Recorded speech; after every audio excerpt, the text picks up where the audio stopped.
안녕하세요.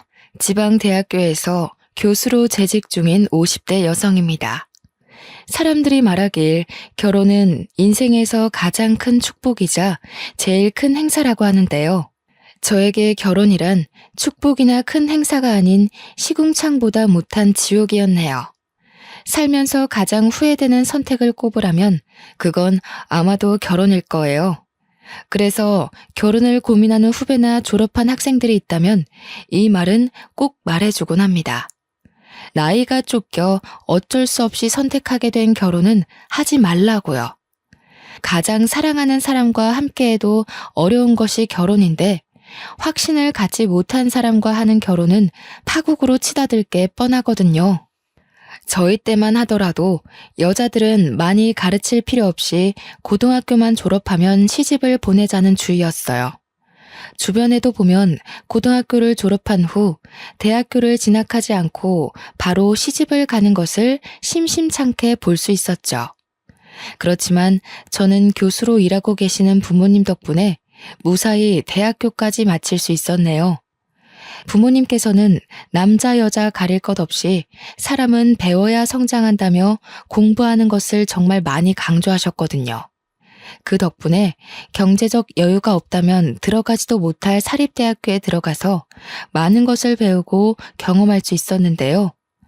고등학교 때까지만 하더라도 통금 시간이 10시를 넘지 못할 정도로 엄하셨던 부모님께서는 대학교를 입학하자 성인이니 마음대로 하라며 통금 시간을 풀어주시더군요. 그래서 마음껏 대학교 시절을 즐길 수 있었네요. 그리고 대학교 2학년이 되던 해 남편을 만나게 되었습니다. 남편은 법학과에 재학 중인 복학생으로 또래 남자들보다 듬직한 면이 있었어요. 묵묵히 뒤에서 챙겨주는 듬직한 모습에 반해 남편과 연애를 시작하게 되었고요. 그리고 연애를 한 지 6개월 후 저희는 평생을 함께하기로 약속을 하게 되었는걸요. 뱃속에 소중한 새 생명이 찾아왔거든요. 임신 테스트기에 두 줄이 뜬 것을 처음 확인했을 때에는 아무것도 하지 못한 채 그저 방 안에 틀어박혀 있었어요. 물론 새로운 생명이 뱃속에 찾아온 것은 큰 축복이었지만 22살이란 나이는 예고도 없이 들이닥친 변화를 받아들이기 힘들었습니다. 아무리 준비를 열심히 했다고 해도 예상하지 못한 사고가 생기는 것이 출산인데 준비는커녕 아직 대학교도 졸업하지 못한 학생에게 큰 부담이 되는 것은 사실이잖아요. 부모님에게 도움을 요청하려고도 해봤지만 도저히 입이 떨어지지 않았습니다. 오히려 부모님에게 임신 사실을 들킬까 헛구역질이 나와도 꾹 참고 입안에 밥숟가락을 쑤셔 넣기 바빴죠. 그러다 용기를 내어 남편에게 임신 테스트기를 건넸어요. 분명 남편 또한 골머리를 앓으며 한숨을 푹푹 쉴 게 뻔했기에 아무 말 없이 점점 심각하게 변해가는 남편의 얼굴을 응시할 뿐이었네요. 그런데 남편은 전혀 예상하지 못했던 말을 했죠. 어차피 결혼을 한다면 저와 하려고 했는데 아이가 생겼으니 미리 하자고요. 깜짝 놀랐습니다. 아직 아무런 준비도 되지 않은 상태에서 결혼을 결심하다뇨. 머릿속에는 가진 것이 하나도 없는 우리 세 식구가 어떻게 살아갈 수 있을까라며 계산을 했지만 마음만큼은 그 어느 때보다 따뜻했어요. 어린 나이에 책임져야 할 새 생명이 찾아왔다는 것에 대해 두렵고 놀랄만도 한 거잖아요. 결혼하자는 남편의 말을 듣자 그동안 녹이 쓴 사슬처럼 엉켜있던 안 좋은 생각들은 단번에 잘려나갔죠. 진심이 담긴 남편의 말 또한 믿기로 했고요. 한편 하나밖에 없는 딸의 임신 소식을 접한 친정은 발칵 뒤집혔어요. 초음파 사진을 내밀자 어머니께서는 머리를 짚으시며 다시 소파에 주저앉기도 하셨죠. 아버지께서는 계속 한숨만 푹푹 쉬셨는데요. 남편은 그에 굴하지 않고 앞으로 저와 뱃속의 아이를 책임질 테니 믿고 맡겨달라고 하더군요. 시부모님 또한 교수로 친정 부모님과 잘 아는 사이였기에 부모님께서는 별다른 반대 없이 저희의 결혼을 허락하셨네요. 시부모님의 올곧은 성품과 남편의 착한 심성이 있었기에 가능한 일이었죠. 결혼 후 저희 부부는 친정 부모님 댁에서 시작을 하게 되었어요. 저희가 나가서 따로 살 돈이 없는 것도 맞는 이유였지만 그보다는 사법고시를 앞둔 남편을 배려하는 차원에서 결심한 일이었죠. 임신을 한다는 것은 생각보다 더 어려운 일이었어요. 뱃속에 새로운 생명이 집을 짓고 산다는 것도 감당할 수 없을 정도로 벅찬 일인데 집안에 틀어박혀 있자니 여간 곤욕이 아니었죠. 남편이라도 곁에 붙어 있었으면 나았을지도 몰랐겠지만 남편은 사법고시 준비로 인해 아침 일찍 나가 잠잘 때가 되어서야 얼굴을 맞댈 수 있게 외로움은 점점 더 커져만 갔어요.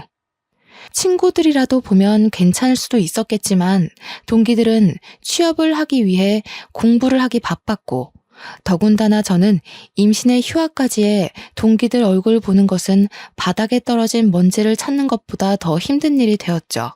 공부로 힘들어하는 남편을 볼 때면 뭐라도 해주고 싶었지만 몸이 무거워지니 그마저도 쉽지 않았습니다. 그래서 어머니가 저를 대신해 남편의 아침상을 차려주시며 못난 딸을 대신해 많은 노력을 해주었죠.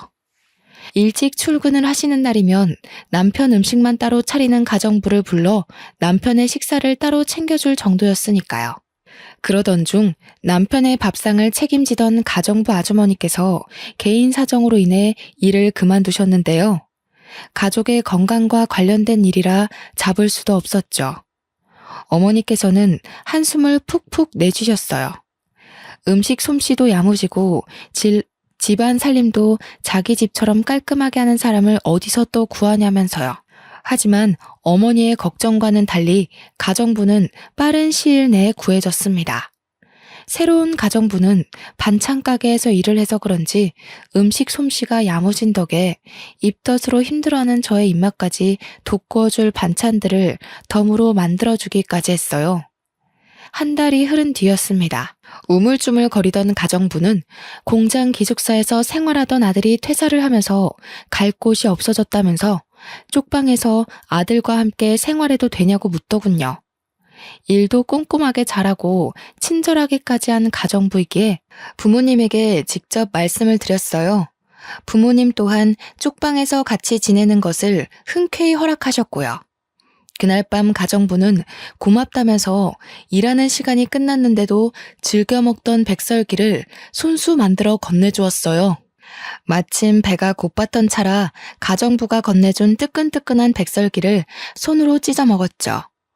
그런데 안방을 둘러보던 가정부는 백설기를 먹는 모습을 보며 혀를 찼습니다. 아니, 근데 아직 결혼한 지 1년도 안 된 새색시방이 너무 훤해서 어째? 마누라 보고 싶어서 일하던 것도 내팽겨치고 와야 될 때인데. 처음부터 부부관계가 이렇게 미적지근해서 어째? 괜히 색심한 고생을 하네. 에휴, 근데 솔직히 나는 색시 남편 처음 볼 때부터 마음에 안 들었어. 사람이 자기 가족 감싸는 푸근한 게 있어야 되는데 생긴 것도 어디 남의 밥 뺏어 먹는 족제비처럼 생겨가지고. 에이, 그이가 얼마나 다정한데요. 지금 시험이 얼마 안 남아서 예민해서 그래요. 이해해야죠. 어디 곱비 풀린 말이 주인 말 잘 듣는 거 봤남? 남자란 자고로 절대 도망 못 가게 곱비를 제대로 당겨야 한다니까. 색시 뱃속에 남편 휘어잡을 수 있는 제일 좋은 곱비가 들었는데 그걸 왜 못 써? 서로 죽고 못 살아도 유지하기 힘든 게 결혼인데 자고로 남자는 잡을 수 있을 때 휘어잡아야 사는 게 편하다니까. 에이, 그런 거 아니에요. 그이가 내색을 안 해서 그렇지 얼마나 잘하는데요. 아이고, 나는 새댁 남편이 잘하는 거 한 번도 못 봤네. 정성이 어디 보이지도 않는 옆구리에 뻗치셨나. 원래 공부 잘하는 놈들이 더 발랑 까진 법이라잖아. 새댁이 속고 있는 거야 지금.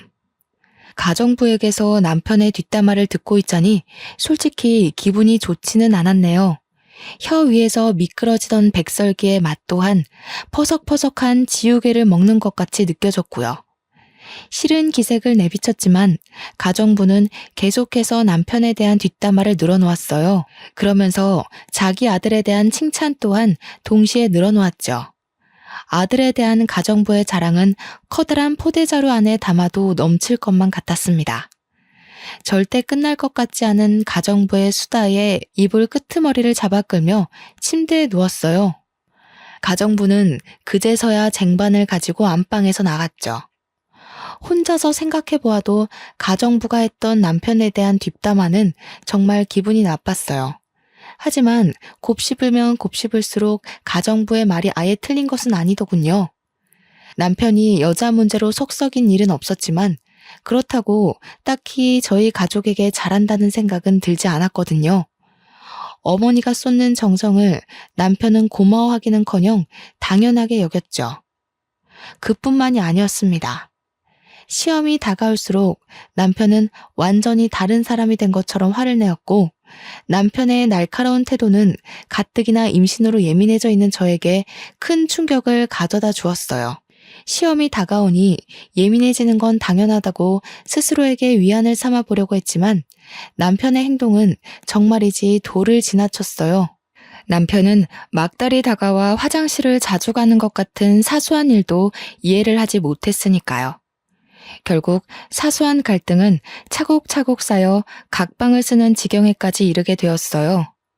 결혼을 결정짓는 수많은 요인 중 오직 사랑 하나만 바라본 채 결혼을 했었는데 유일하게 결혼 생활을 유지시켜주던 사랑이 빠져나가자 저희 부부의 상태는 간신히 숨만 붙어 상태나 다름이 없었네요. 부모님은 남편이 중요한 시험을 앞둬 그런 거라며 이해하라고 했지만 22살이란 어린 나이는 그것을 받아들이기 힘들었는걸요. 그러던 중 남편의 본심을 확인할 수 있는 사건이 터지게 되었습니다. 남편과 부모님이 모두 아침 일찍 집을 나간 날이었어요. 매일 똑같은 집에 박혀 있으니 너무 따분하고 심심하더라고요. 그래서 집 근처 공원에 산책을 나가게 되었죠. 그런데 걸은 지 얼마 되지도 않았을 때 갑자기 아랫배에 엄청난 복통이 느껴졌어요. 누군가 말라 비틀어진 행주를 계속해서 쥐어짜는 듯한 아픔이었죠. 처음 느껴보는 생생한 고통에 119를 부를 생각도 하질 못했습니다. 그 순간 머릿속에 떠오른 것은 남편밖에 없었고요. 그래서 공원 벤치에 앉은 채 남편에게 전화를 걸었는데요. 자꾸만 조여오는 고통에 울먹이며 전화를 하자 남편은 다짜고짜 짜증부터 냈어요. 야, 내가 의사냐? 아프면 119에 전화를 해야지 왜 나한테 전화를 하고 난리야. 그러게 배가 남산만 하면 가만히 집에라도 박혀있던가. 뒤룩뒤룩 살찐 거 자랑하고 싶어서 밖에 나간 거냐? 잔말 말고 나 바쁘니까 119 전화해서 응급실 가던 아니면 집에 들어가던 알아서 해. 앞으로 이런 일로 전화하지도 말고.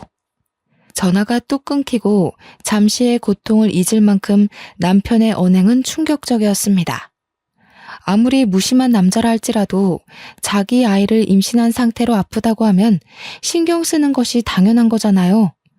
남편의 말이 어찌나 충격적이던지 볼가를 축축하게 적시던 눈물마저 쏙 들어갈 정도였어요. 하지만 이내 아픔은 다시 찾아왔고 어쩔 수 없이 가정부에게 전화를 걸게 되었네요.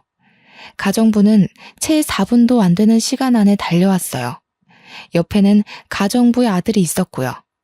식은땀을 흘리며 배를 움켜잡고 있자 가정부 아들은 실례하겠다는 말과 함께 저를 번쩍 안아들었습니다. 임신으로 살이 많이 찐 상태로 힘들었을 텐데 가정부의 아들은 힘든 기색 하나 보이지 않았죠. 가정부와 가정부의 아들이 힘써준 덕분에 병원에 늦지 않게 도착할 수 있었는데요. 다행스럽게도 의사는 갑작스러운 움직임으로 배가 뭉쳐서 그런 것일 뿐 유산은 아니니 안심하라고 하더라고요. 그 말을 듣자 팽팽하게 당겨졌던 신경이 풀어지는 것을 느꼈어요. 옆에 있던 가정부 또한 덩달아 안도의 한숨을 내쉬었고요. 아이고 천하의 매정한 놈. 자기 새끼 가진 마누라를 이렇게 천대하나? 색시, 아무래도 이 결혼 잘못한 것 같아. 지금도 이렇게 천대를 하는데 나중에 색시가 나이 먹어서 아플 때도 제대로 들여다보기나 하겠어? 애 생각해서 참고 산다 생각하지 말고 이참에 이혼해버려. 평생 옆에 두고 속 끓일 바에는 깔끔하게 갈라서는 게 낫지. 가정부의 아들은 툭툭 가정부의 팔꿈치를 쳤습니다. 그만하라는 뜻이었죠. 무뚝뚝한 얼굴로 작은 것까지 세심하게 배려하는 남자를 보자 그동안 남편이 얼마나 무심했는지 다시 한번 깨닫게 되더군요. 택시에서 내린 후에도 가정부 아들은 계속해서 몸 상태를 걱정하며 자신의 등에 업히라고 했어요. 가정부 아들의 등은 참 넓고 따뜻했는데요. 가정부 아들에게 감사한 마음을 느끼는 한편 남편이 원망스럽기도 했네요. 결혼을 한다면 다른 남자가 아닌 남편이 업어줄 거라고 생각했거든요. 가정부에게 자초지종을 들은 부모님께서는 화들짝 놀라시며 평소보다 이른 시간에 퇴근을 하고 집에 돌아오셨어요. 집안에 있던 온 식구들은 한데 모여 몸 상태를 걱정해 주었습니다. 남편 한 사람만 빼고 말이에요. 남편은 자정이 넘는 늦은 시간이 되어서야 집에 들어왔는데요. 몸 상태를 걱정해주기는커녕 다짜고짜 아이가 태어나면 유전자 검사를 하자고 말하더군요. 황당했습니다. 갑자기 유전자 검사라뇨. 그래서 왜 그런 거냐고 되묻자 남편은 제 뱃속에 있는 아이가 자기 자식인지 의심스럽다고 했어요. 당신 그게 무슨 말이야? 당신이 애 아빠가 아니면 뱃속에 있는 애 아빠는 누군데? 그러니까 당당하면 검사해보자니까. 어려운 거 아니잖아. 그냥 확인 한 번만 시켜주면 되는 걸. 뭘 그렇게 화를 내? 유전자 검사에서 내 자식인 거 나오면 아무 문제 없잖아. 당신 그럼 설마 지금까지 나 의심하고 있었던 거야? 어떻게 그럴 수가 있어? 나한테 남자는 지금까지 당신 하나밖에 없다는 거 세상 사람들이 다 아는데 이제 와서 의심을 한다고? 봐봐. 지금도 찔리는 게 있으니까 아무 말 못하는 거잖아. 순진하게 생긴 얼굴에 속아서 내가 코를 꿰었지. 내 다리 걸고 넘어지고 싶어서 일부러 다른 남자에 임신한 거일 수도 있지. 볼품없는 네 인생에 변호사 남편 만나는 게 쉬운 일은 아닐 테니까. 진짜 변호사 남편이 가지고 싶었으면 아직 사법고시도 못 치른 당신이랑 사귀는 게 아니라 죽이 되든 밥이 되든 변호사들이랑 맞선을 받겠지. 뱃속에 아기까지 책임지겠다고 큰 소리 뻥뻥 칠 때는 언제고 갑자기 이러는 이유가 도대체 뭔데? 갑자기 가장의 책임도 남편의 책임도 내던지는 남편의 태도가 참 궁금했습니다. 처음부터 막대 먹었으면 놀라지 않았겠지만 세상 제일 다정하던 남편이 갑자기 처음 보는 사람인데도 더 냉랭하게 굴다뇨. 말이 안 되잖아요. 그래서 꼭 이유를 알아야 했죠.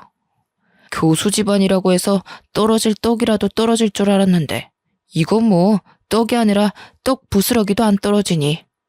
변호사만 되면 어떻게든 변호사 사위 모셔가겠다고 내놓으라는 재벌집에서 선짜리 들어올 텐데 너무 억울해서.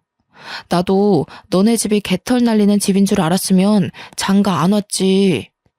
그동안 진심이라고 생각했던 남편의 태도는 모두 돈을 노리고 만들어진 가짜였던 것이죠. 길 가다 맨홀 구멍 아래로 떨어진다 해도 남편에게 받은 충격보다는 덜할 것 같았어요. 지금까지 인생의 동반자라고 믿어 의심치 않았던 남편의 실체가 사람을 돈만 보고 판단하다뇨. 시커먼 남편의 실체를 알게 된 후 부부관계는 회복할 수 없을 정도로 나빠졌는데요. 고작 5개월이란 시간 동안 죽고 못 살았던 남편과 죽이고 싶을 정도의 앙숙이 되다니 결혼이라는 것이 참 우스웠네요. 사기꾼인 줄도 모르고 남편에게 홀려 임신까지 한 스스로가 너무 한심하게 느껴졌어요. 죽을 줄 모르고 불길에 뛰어드는 나방과 별반 다를 게 없었으니까요. 부부의 관계가 틀어진 것과 별개로 시간은 잘만 흘러갔고 남편은 공들여 준비한 사법고시에 보기 좋게 떨어졌습니다. 남편은 이것 또한 저의 탓으로 돌렸어요. 제가 재수가 없어서 떨어진 거라면서요. 결국 배려라고는 눈 씻고 찾아볼 수 없는 남편에게 이혼을 신청하게 되었습니다. 남편 또한 저 같은 여자와 더 이상 살 수 없다며 이혼을 흔쾌히 받아들였고요. 이혼 후 아무것도 먹지 못할 만큼 힘든 시간을 보냈어요. 하지만 힘든 몸과는 다르게 뱃속에 있는 아이는 무척무척 자라만 갔죠. 아이는 쌀이 눈이 쏟아지는 추운 겨울 세상에 나오게 되었죠. 부모님은 고생했다면서 손수 끓인 미역국을 떠먹여 주셨는데요. 함께 해주는 부모님을 보면 감사하다가도 태어난 아이들 사진을 보며 기뻐하는 다른 남편들을 볼 때면 눈물이 핑 돌았네요. 이혼한 저는 절대로 느낄 수 없는 기쁨인 거잖아요. 부모님께서 출근을 하시는 날이면 부모님을 대신해 가정부가 수발을 들어주었어요. 그리고 가정부 올 때면 함께 따라오던 남자는 퇴원일이 되자 품에 꽃다발을 안겨주었습니다. 건강하게 아이를 낳은 것을 축하한다면서요. 전 남편에게는 받지도 못했던 꽃다발을 받자 눈물이 핑 돌더군요. 울적했던 기분 또한 나아지는 것 같았고요. 그 후에도 가정부 아들은 자신이 자처해 같이 병원을 가는 등 비어있는 남편의 역할을 대신해 주었어요. 알뜰살뜰하게 저희 모자를 챙겨주는 가정부 아들 덕분에 닫혀있던 마음을 조금씩 열게 되었죠. 그 따뜻한 마음에 힘입어 다시 복학을 하게 된 것이고요. 육아와 학업을 병행하는 것은 정말 힘든 일이었어요. 하지만 그럼에도 아들에게 부끄럽지 않은 엄마가 되기 위해 이악 물고 버티게 되었죠. 고개도 가누지 못했던 아들이 돌이 지나자 부모님께서는 슬슬 재혼 이야기를 꺼내셨는데요. 아직 이혼에 대한 아픔이 채 가시기도 전에 재혼 이야기가 나와 껄끄럽기는 했지만 부모님이 얼마나 걱정하시는지 알기에 어쩔 수 없이 선자리에 나가게 되었습니다. 맞선에 나온 남자들은 적게는 5살에서 많게는 10살까지 차이 나는 이혼남 뿐이었어요. 남자들은 이혼녀라는 이유만으로 무례하게 구는 구석이 있었는데요. 그럴 때마다 항상 따뜻하게 배려해주던 가정부 아들이 생각났습니다. 가정부의 아들이라면 색안경을 끼고 무례하게 구는 남자들과 다르게 좋은 남편이자 좋은 아빠가 되어줄 것 같았거든요. 하지만 가정부 아들에 대한 마음을 쉽게 드러내지는 못했어요. 아직 젊고 창창한 사람에게 괜히 짐을 지어주기 싫었는걸요. 혼자서 끙끙 앓고 있을 때 기적 같은 일이 일어났습니다. 가정부 아들이 먼저 마음을 고백해준 것이었어요. 가정부 아들은 많이 부족한 것은 알지만 좋은 아빠, 좋은 남편이 될 테니 자신에게 한 번만 기회를 달라고 하더군요. 다른 건 볼 필요도 없었어요. 그 진실된 마음 하나면 좋겠거든요. 가정부 아들은 밤낮이 뒤죽박죽인 교대 근무를 해 몸이 고단할 텐데도 항상 피곤한 기색 없이 잘해주려 노력을 했습니다. 아들에게도 다정하게 대해주었고요. 그래서 대학원에 진학했을 때 부모님께 가정부 아들과 재혼을 하겠다고 밝히게 되었네요. 부모님과 가정부의 반응은 불과 물처럼 극명하게 나뉘었어요. 가정부는 껍질을 벗기고 있던 마늘을 천장 위로 던지며 기뻐했고 부모님께서는 가슴을 내려치시며 답답해하셨죠. 그렇게 당해놓고도 정신을 못 차려. 어디 만날 남자가 없어서 하필 골라도 가정부집 아들이야. 전 남편한테 호되게 당해놓고도 아직 철이 안 들었어. 저 자식이랑 정 결혼하고 싶으면 우리랑 영 끊고 호연이도 놓고 맨몸으로 나가서 살아라. 듣자 하니 기분이 썩 좋지는 않네요. 사장님께서는 얼마나 자식 농사를 잘 지으셨길래 저희 아들한테 타박을 하시는 거예요? 제가 아무리 남의 집에서 식모살이 하면서 힘들게 산다고 해도 우리 아들 애 딸린 이혼녀한테 시집 보낼 만큼 머리 빈 짓은 안 하거든요. 아무리 우리 딸이 애 딸린 데가 이혼을 했다고 해도 이건 급이 안 맞아도 너무 안 맞죠? 아줌마는 눈 없어요? 딱 보면 알 수 있잖아요.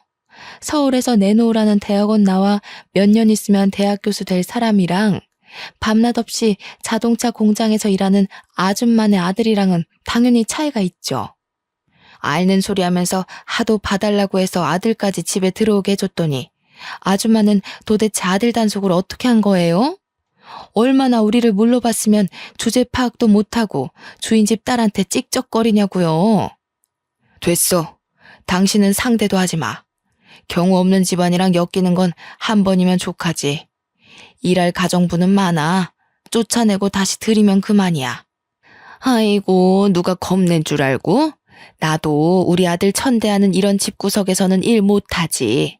나가도 내 발로 나갈 거니까 털끝 하나 건드리지 마요. 참나, 자기들은 얼마나 잘났길래 남의 집 살이 좀 한다고 무시나 해대고. 마음씨를 그렇게 거지같이 쓰니까 딸도 이상한 사람이랑 엮여서 이혼녀 딱지나 이마에 떡하니 붙이고 있는 거 아니에요. 양가 부모님의 반대로 결국 결혼은 무산되었어요. 그뿐만이 아니었습니다. 3년 넘게 저희 집에서 일하시던 가정부는 큰 모욕에 감정이 상한 듯 다짜고짜 쪽방으로 달려가 짐을 챙기기 시작했어요. 아버지께서는 몇십 년 전 끊었던 담배를 다시 피우셨고요. 또 한 번 부모님께 실망을 안겨드렸다는 죄책감과 그럼에도 사랑하는 사람과 다시 한번 살아보고 싶다는 마음이 충돌하여 머릿속은 복잡해졌네요. 어머니께서는 차라리 없는 자식 칠 테니 나가서 살라며 집에서 내쫓으려고까지 했는데요. 그때 다시 한번 느끼게 되었습니다. 부모님께서 아무리 반대한다고 해도 가정부 아들과 가정을 꾸리고 싶다고요. 그래서 부모님께서 정반대하신다면 부모 자식 간의 인연을 끊은 채 밖에서 살림을 차릴 생각까지 했네요. 정말 불효녀 같은 짓이었죠. 하지만 작은 변명을 하나 하자면 인생에서 다시는 없을 기회 같았어요. 가정부 아들을 놓친다면 평생을 혼자 살 것만 같았죠. 그런데 부모님의 반대는 의외의 곳에서 해결이 되었습니다. 바로 아들이었어요. 어른들이 난리를 피우는 사이 아들은 가정부 아들에게 달려가 아빠라고 부르며 안겼거든요. 자식 이기는 부모 없다고 아들이 아빠라 말하며 따르는 것을 보자 결국 저희의 결혼을 허락하셨는걸요. 남편은 돌아가신 시아버지가 남겨놓은 빚 때문에 저는 대학원을 졸업한 지 얼마 되지 않았기 때문에 서로가 돈이 없는 상태였어요. 지갑 사정을 뻔히 아시는 부모님께는 친정과 가까운 곳에 있는 아파트에 신혼집을 차려주라고 하셨는데요. 저희 부부는 친정 부모님의 지원을 한사코 거절했습니다. 부모님의 가슴에 2번씩이나 상처를 낸 주제에 지원까지 받는다면 너무 염치가 없을 것 같았거든요. 그래서 결혼식도 올리지 않은 채 있는 돈 없는 돈을 탈탈 털어 다 쓰러져가는 구축 빌라에서 신혼생활을 시작하게 되었죠. 집이 워낙 낡은 탓에 쑥꼭지를 돌릴 때면 녹물이 나올 때도 있었고 갑자기 불을 켤 때면 바닥에 있던 바퀴벌레를 발견하기도 했지만 그래도 행복한 신혼생활이었어요. 전과는 비교도 할 수 없을 만큼의 행복감과 안정감을 느껴졌죠. 다른 가족들은 없이 살던 남편이 저를 등쳐먹기 위해 일부러 결혼을 한다며 수군거렸지만 오히려 그 반대였어요. 제가 남편의 등에 올라타 남편이 떠먹여주는 밥을 받아 먹었거든요. 교대 근무로 힘들 텐데도 남편은 논문 발표와 조교 생활로 지친 저를 위해 손수 아침밥을 차려주었습니다. 아침 일찍 일을 나갈 때면 냉장고 앞에는 잊지 말고 밥을 챙겨 먹고 가라는 메모지가 붙어 있었죠. 냉장고 안에는 지난밤 남편이 만든 김밥이 들어 있었고요. 그뿐만이 아니었어요. 서로 경제적 여유가 되자 남편은 그동안 고졸로 살았던 것이 창피했다며 대학교를 가겠다고 말을 했습니다. 아들을 위해서라도 꼭 대학교 졸업장이 필요하다고 하면서요. 그리고 남편은 방송통신대학교에 들어가 열심히 공부를 했네요. 머리가 좋았던 덕에 남편은 우수한 성적으로 방송통신대학교를 졸업할 수 있었는데요. 졸업장을 딴 뒤에는 대기업 생산직 일을 그만두고 돌연 떡볶이 장사를 하겠다고 선언을 하더군요. 의아하긴 했지만 한번 하기로 마음먹은 것은 끝까지 해내는 남편을 믿었기에 남편이 하자는 대로 따를 뿐이었죠. 그런데 문제는 예상치 못한 곳에서 터졌습니다. 남편이 떡볶이 장사를 한다는 것을 들은 시어머니는 다짜고짜 찾아와 문을 열라며 행패를 부리셨어요. 잘 다니던 대기업까지 때려치고 장사를 한다길래 나는 드디어 너가 이혼녀 딱지 떼게 해준 우리 아들한테 근사한 사업체 하나 차려줘서 보답하겠구나 생각했다. 근데 뭐? 학교 앞 떡볶이 장사? 네가 제정신이냐? 어디 귀한 남의 아들한테 떡볶이 장사를 시켜? 그것도 잘 다니던 직장까지 때려치게 만들고 앞길 창창한 총각 등에 이혼녀 딱지 떼고 자식 새끼까지 업히게 했으면 최소한의 양심은 있어야지. 지는 대학원까지 가서 잘난 척 고개 빳빳이 들고 다니면서 어디 남편은 코 흘리게 돈이나 받는 떡볶이 장사를 시킬 수가 있어? 너네 부모도 그러는 거 아니야. 아무리 가정부 아들이라지만 이혼한 지 딸이며 손자까지 걷어줬는데 어떻게 지원 한 번을 안 해줄 수가 있어? 어머니, 그런 게 아니라요. 그이가 하도 떡볶이 장사를 하고 싶다고 하길래. 듣기 싫다. 아무리 내가 너네 집 굳은 일을 했다고 해도 최소한의 예의는 지켜야지. 돈 내주기 싫으면 애라도 낳던가. 신랑 사업하는데 돈도 내주기 싫다. 애도 낳기 싫다. 우리 집 아들이 너랑 네 아들 뒷바라지하는 종이냐? 이런 식으로 할 거면 그냥 깔끔하게 갈라서라. 정말 작정을 하고 오셨는지 어머니는 가방에서 꺼낸 이혼 서류를 바닥에 던지셨어요. 물론 시어머니의 말에 상처를 받기는 했지만 그동안의 일을 뒤돌아보니 정말 제가 너무한 것 같았습니다. 교수가 너무 되고 싶다는 욕심 때문에 남편과의 사이에서 아이도 포기한 채 앞만 보고 달린 거잖아요. 옆에서 남편이 같이 뛰고 있는데도 말이에요. 그래서 잠들기 전 남편에게 슬쩍 물어보았습니다. 아이를 갖고 싶냐고요? 그랬더니 남편은 자신에게 자식은 아들 하나면 된다고 대답을 해주었네요. 그 대답을 들으니 더욱 남편에게 미안해졌습니다. 그래서 고등학생의 과외를 시작해 돈을 모으기 시작했죠. 낮에는 대학원 조교로 밤에는 과외 선생으로 일을 하면서 정말 돈을 차곡차곡 모았어요. 5개월 정도 일을 하다 보니 모아놓은 돈이 제법 묵직했죠. 그 돈을 몽땅 남편에게 넘기며 사업하는 데 보태 쓰라고 하자 남편은 화들짝 놀라며 다시 건네주었어요. 이렇게 큰 돈을 받을 수 없다면서요. 하지만 남편의 품에 밀어주며 이야기했습니다. 그동안 아낌없이 주었던 사랑을 베풀 기회를 날리지 말라고요. 얼마 후 남편은 떡볶이 가게를 차렸는데요. 아내의 돈을 지켜야 한다는 책임감 때문인지 가장으로서의 무게 때문인지 남편은 정말 열심히 장사를 했어요. 주변에서는 남편을 이상하게 보기도 했습니다.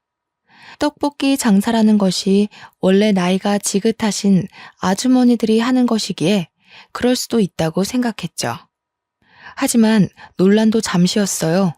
주변 가게들 중 제일 청결하고 맛도 좋은 남편의 떡볶이는 금세 입소문을 타서 연마을 학교에 다니는 초등학생까지 남편의 떡볶이를 맛보기 위해 줄을 서는 지경에까지 이르게 되었는걸요. 이렇다 보니 다른 가게들이 다 문을 닫을 동안 남편은 혼자서 돈을 쓸어 담았네요. 식을 줄 모르는 인기에 남편은 곧이어 서울 곳곳에 떡볶이 체인점을 내게 되었고 결국 떡볶이 사장에서 프랜차이즈 대표까지 오르게 되었죠. 남들이 뭐라고 수군거리면 끝까지 노력해 성공을 한 남편을 보니 제가 남편의 아내라는 사실만으로도 가슴이 벅차올랐어요. 이런 남자와 결혼한 것은 인생에서 가장 큰 복이라고 생각하기도 했고요. 경제적으로 풍요로워지자 남편은 제일 먼저 매일 같이 타고 다니는 중고차를 값비싼 외제차로 바꿔주었어요. 낡고 오래된 경차는 위험하다면서요. 그리고 매일같이 바퀴벌레와 동거를 하던 저희는 50평이 넘는 으리으리한 아파트로 이사를 가게 되었네요. 남편을 껄끄럽게 생각하시던 부모님 또한 한결같이 진실된 태도를 유지하는 남편에게 크게 감동하기까지 했고요. 그러던 중 남편의 떡볶이 사업이 해외까지 진출을 하게 되었는데요. 남편은 딱 1년 만에 미국에서 영어 공부에 전념하고 싶다고 하더군요. 이유를 물으니 대표인 자신은 한마디도 못 알아들으면서 통역사에게만 의지해 사업을 하는 것이 너무 창피하다면서요. 저는 흔쾌히 남편의 뜻을 따랐습니다. 남편이 더 발전하고 싶다는데 반대할 이유는 없잖아요. 남편이 유학을 간 뒤부터 시어머니는 하루도 거르지 않고 저희 집에 출근 도장을 찍으셨어요.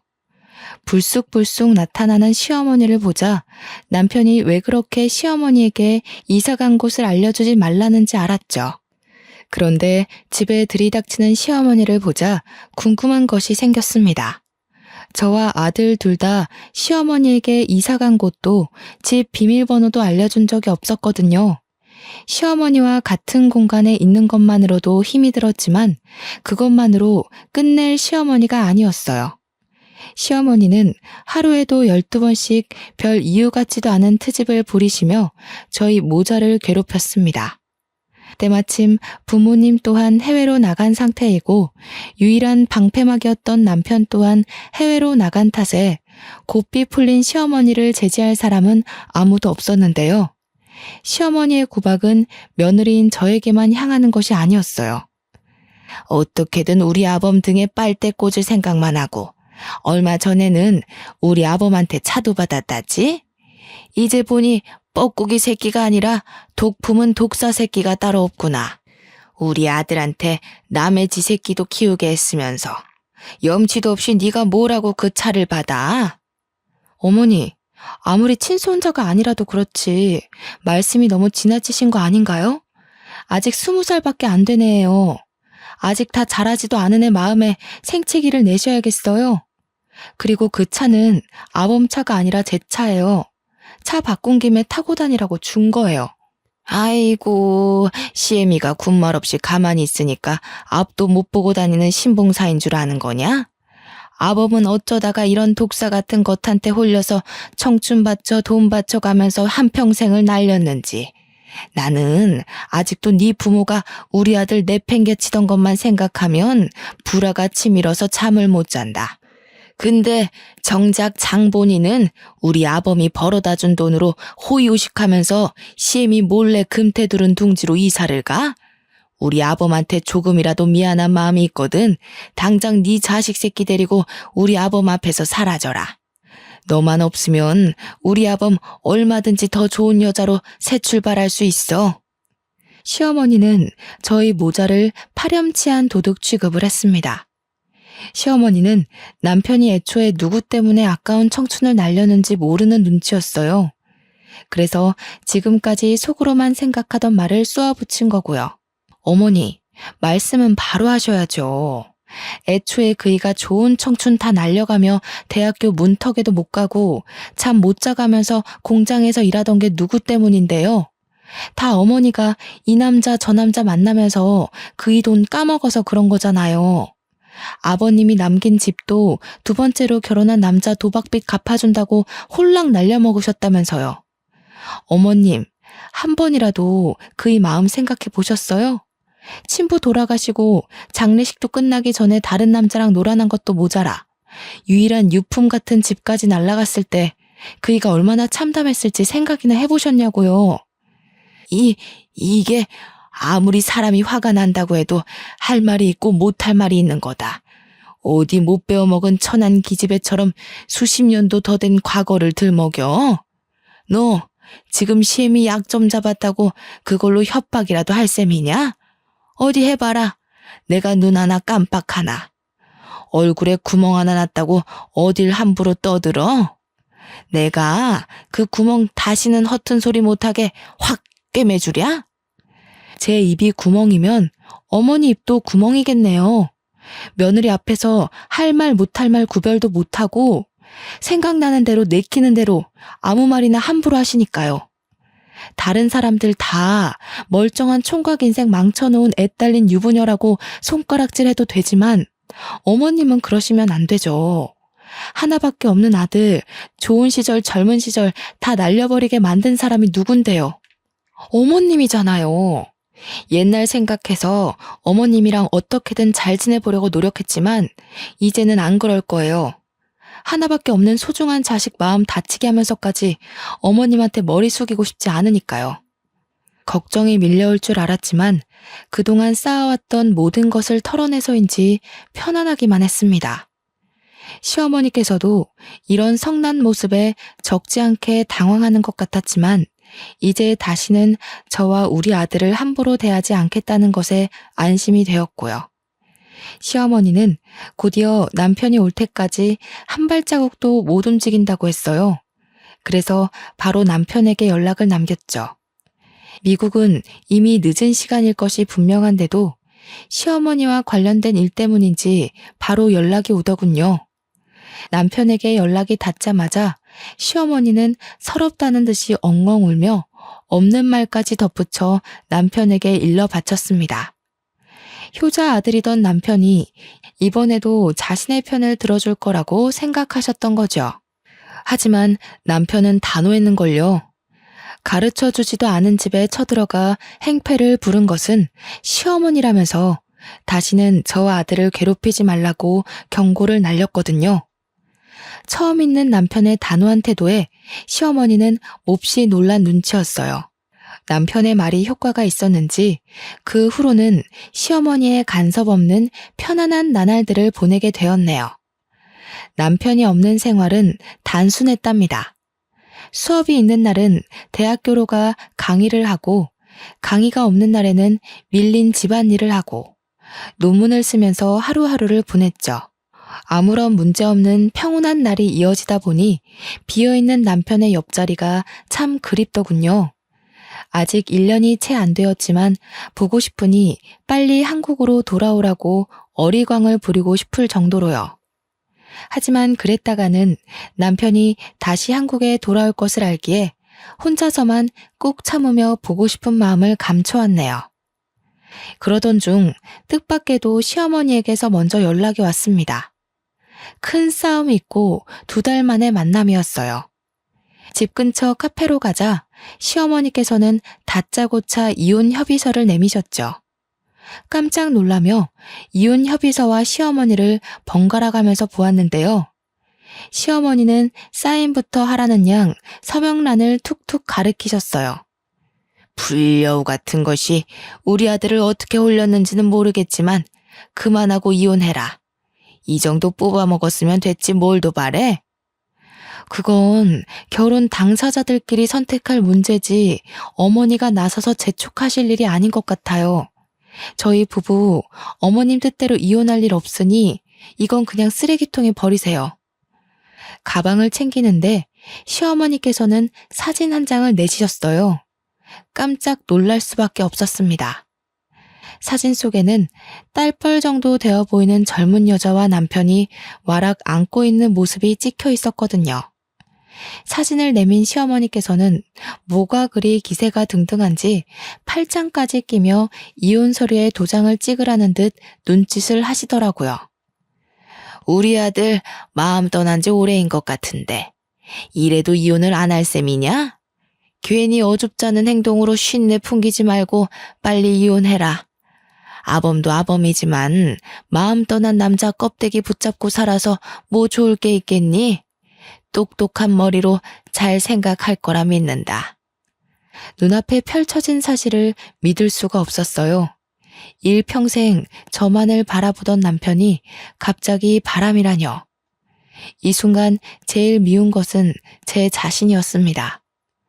아닐 거라고 정말 굳건하게 믿고 있기는 했지만 마음 한구석에는 늙고 다른 남자 애까지 딸린 여자보다는 젊고 예쁜 여자가 좋을 수도 있겠다고 생각했거든요. 그래서 남편에게 직접 전화를 하기로 했어요. 당사자한테 물어보는 게 제일 빠르잖아요. 점점 급해지는 마음과는 다르게 남편은 자꾸만 전화를 받지 않았어요. 남편의 연락 두절에 마음은 점점 불안해지기 시작했죠. 그러던 중 모르는 번호로 전화가 왔는데요. 당연히 남편일 거라고 생각을 하고 전화를 받았습니다. 하지만 전화의 주인은 남편이 아닌 남편의 내연녀이더라고요. 내연녀는 남편이 자신과 새 출발을 할 수 있게 이혼하라고 협박조로 말을 했죠. 만약 남편이 진짜 바람을 피워 상간녀와 만나게 된다면 흥분에 날뛸 거라고 생각했는데 실상은 그게 아니었어요. 화조차 나질 않았네요.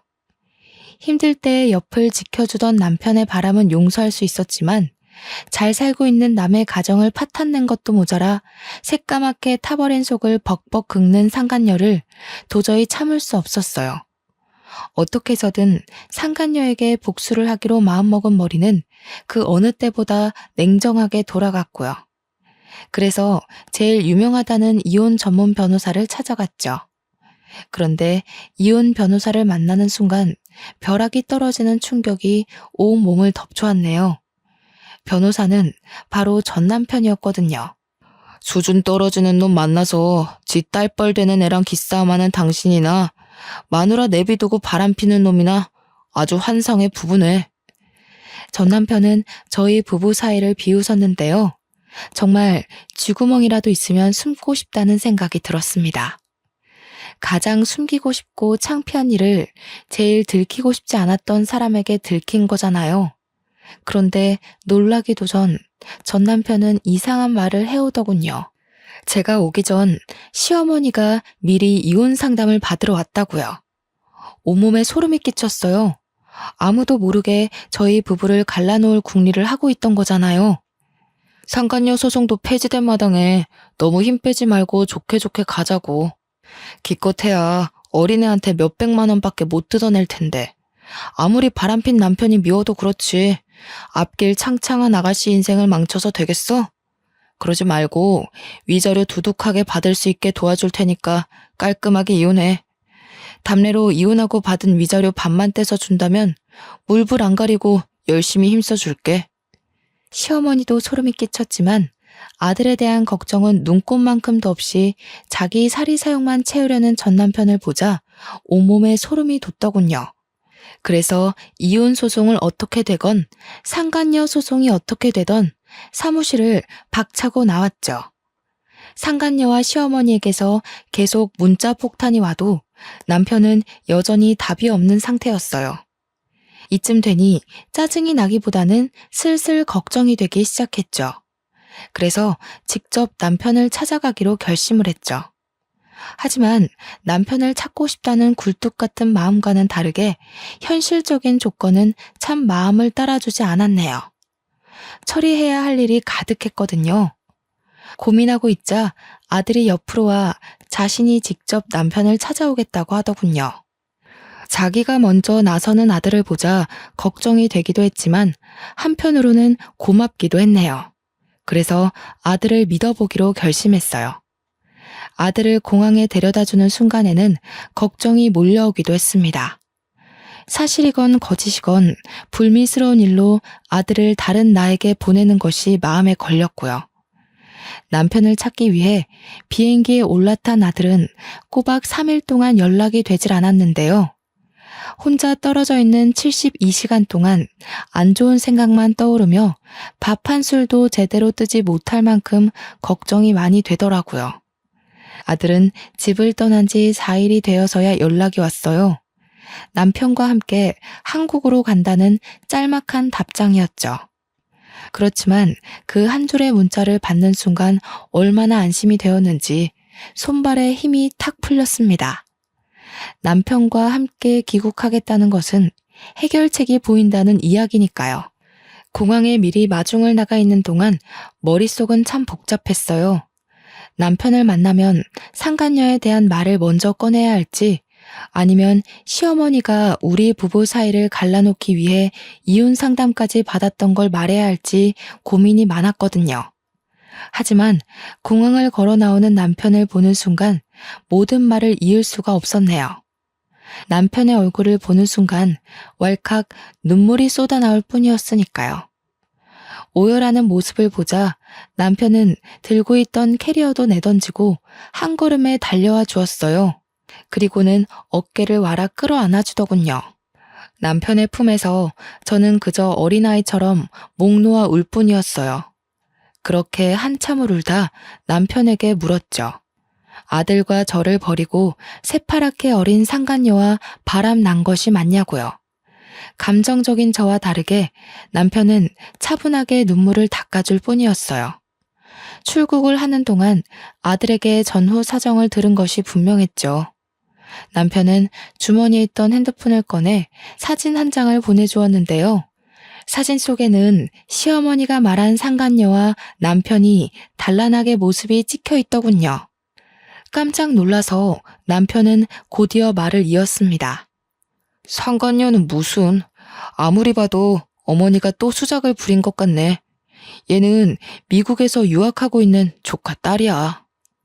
전혀 예상할 수 없었던 대답에 뒤로 넘어가고 말았죠. 알고 보니 남편이 유학길에 오른 곳 근처에는 미국에서 대학교를 다니고 있는 조카 딸이 살고 있었어요. 남편은 조카 딸에게 용돈을 주는 대신 생활비를 주고 있었던 것이고요. 모든 진실을 듣고 나자 언제 울었냐는 듯 두 눈에서는 눈물이 쏙 들어갔습니다. 그리고 조카 손녀까지 팔아먹으며 저희 부부를 이혼시키려고 한 시어머니를 도저히 용서할 수가 없었죠. 아무리 이혼녀 딱지가 붙은 며느리가 싫다고 해도 가까운 가족까지 건드리다뇨. 최소한의 예의를 아는 사람이라면 절대 하지 않을 행동인 거잖아요. 어두운 낯빛을 눈치챘는지 남편은 이 모든 일은 자신이 책임질 테니 아무 걱정하지 말라고 말했습니다. 그 말을 들으니 참 안심이 되더라고요.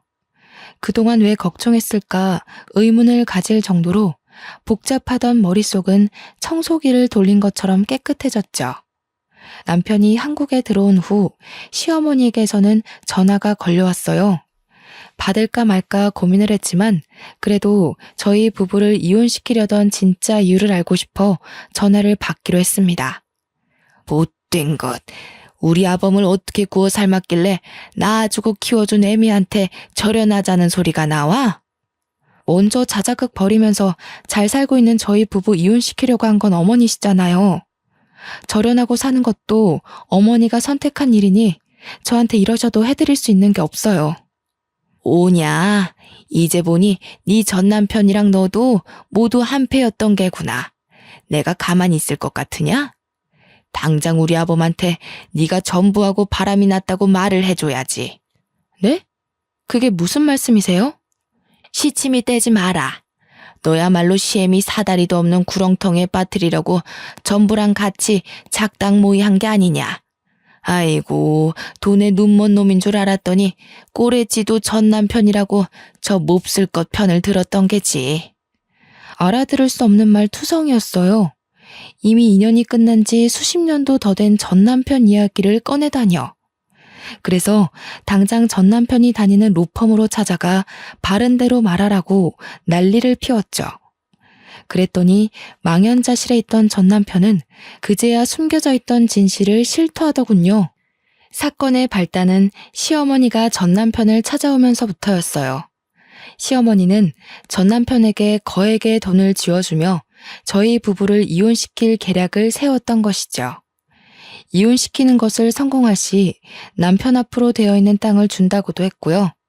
시어머니는 주변에서 저를 제일 잘 알고 있는 사람 중 자신의 편으로 끌어들일 수 있는 사람은 전 남편밖에 없다고 생각을 한 것 같았죠.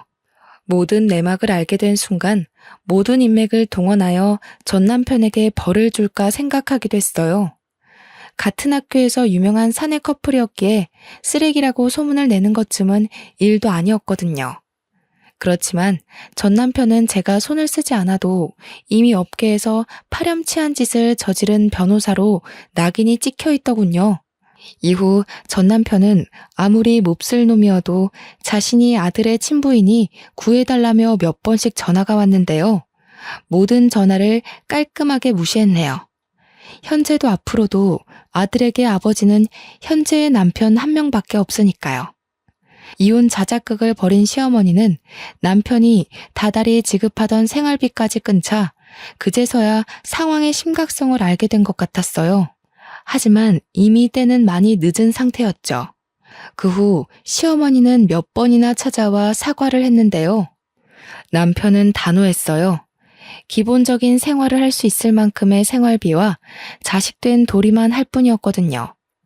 시어머니는 이전과 같은 사치스러운 생활을 할 수 없다는 것에 큰 절망을 느끼는 것 같았어요. 그렇지만 제가 할 수 있는 것은 없었네요. 모든 것은 자신이 선택한 길이었으니까요. 모든 것을 해결한 후 저희 부부는 각자의 위치에서 열심히 살려고 노력 중이에요.